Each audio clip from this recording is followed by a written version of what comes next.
In many of my assignments in Africa, I have to examine the criticality of tertiary education or higher education and its impact on employment of the youth. As we all know, Africa is the youngest continent globally, with over 60% of its population below the age of 25. In sub-Saharan Africa, unemployment rates remain relatively low as the vast majority of employable active youth cannot afford not to work. However, these youth regularly suffer from underemployment and lack of decent working conditions. Of the 38% estimated total working poor in sub Saharan Africa, young people account for 24%. Young girls tend to be more disadvantaged than young men in access to work and experience worse working conditions than their male counterpart. And the employment in the informal economy or informal employment, if you will, is the norm. The region's youth employment landscape has been shaped by several factors, including population growth, slow economic growth, inadequate education, and this is what I'm going to talk about, and limited access to job opportunities. My presentation aims to explore Africa's youth employment landscape with a particular focus on the importance of secondary and tertiary education. Youth employment or youth unemployment is a significant challenge facing Africa as the number of young people entering the labor market exceeds the number of jobs available. The COVID 19 pandemic has exacerbated the situation with many young people losing their jobs, while others have been unable to enter into the job market. According to World Bank, the youth unemployment rate in Africa is expected to reach 22% by 2025. This trend is worrying given that the youth population is in Africa is projected to double by 2050. So what are the factors contributing to youth unemployment? Several factors contribute to youth unemployment. Firstly, and most importantly, the education system in many African countries is inadequate with a limited or narrow emphasis on technical and vocational skills. As a result, many young people lack the skills necessary to secure employment in the formal sector. Secondly, Africa's economic growth has been slow, resulting in limited job creation opportunities. Thirdly, many African countries have a high population growth rate, which further exacerbates the unemployment challenge. What's the importance of secondary and tertiary education? In my view, as I have said, tertiary education plays a critical role in addressing the youth unemployment in Africa. A well-designed education system can equip young people with necessary skills to secure employment in the formal sector or to start their business as entrepreneurs.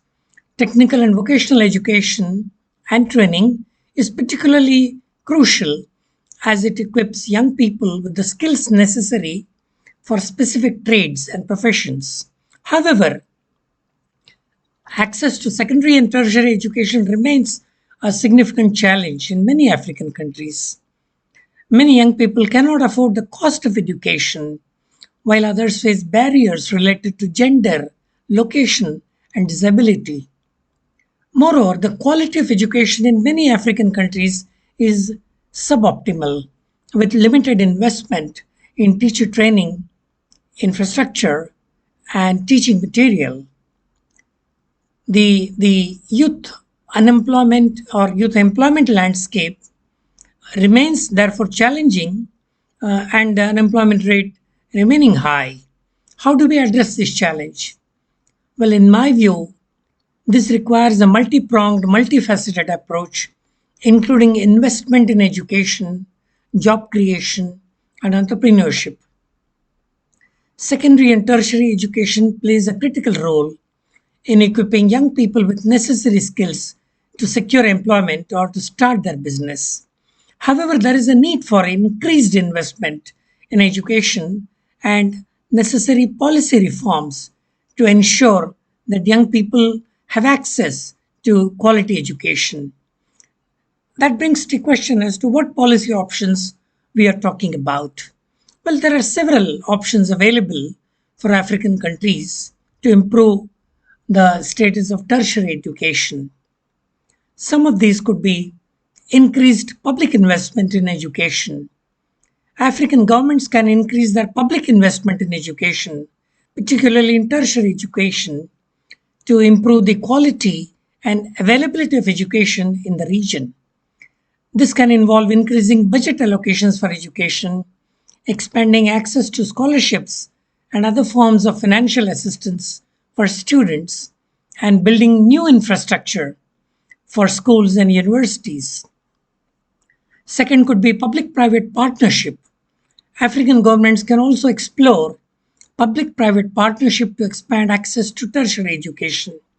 This can involve partnership with private companies and organizations to build and support new schools and universities, or offering tax incentives to companies that support education incentives. The third option could be technology enabled learning. Technology can be leveraged to expand access to education in remote and underserved areas. African governments can invest or must invest in digital infrastructure and promote online learning platforms to reach more students and provide them with quality education regardless of their locations. Next could be curriculum reform. The governments can also focus on curriculum reform to ensure that the education provided in tertiary institutions is relevant to the needs of the job market and society. This can involve developing programs that focus on emerging fields such as technology and entrepreneurship, artificial intelligence, or working with industry partners to design courses that meet the needs of the job market. Collaboration with international partners, and this is the very important element. The African governments can collaborate with international partners to improve the status of tertiary education. This can involve partnering with international universities and organizations to offer joint programs, exchange programs for students and faculty, and opportunities for research collaboration. These policy reforms can be combined in various ways depending on the specific context and needs of each African country. Remember, Africa is 54 countries, with each country having its own cultural ethos and nuances. By investing in tertiary education and expanding access for more students, these countries can improve the skills and knowledge of their workforce and contribute to the economic and social development of the region. Thank you very much.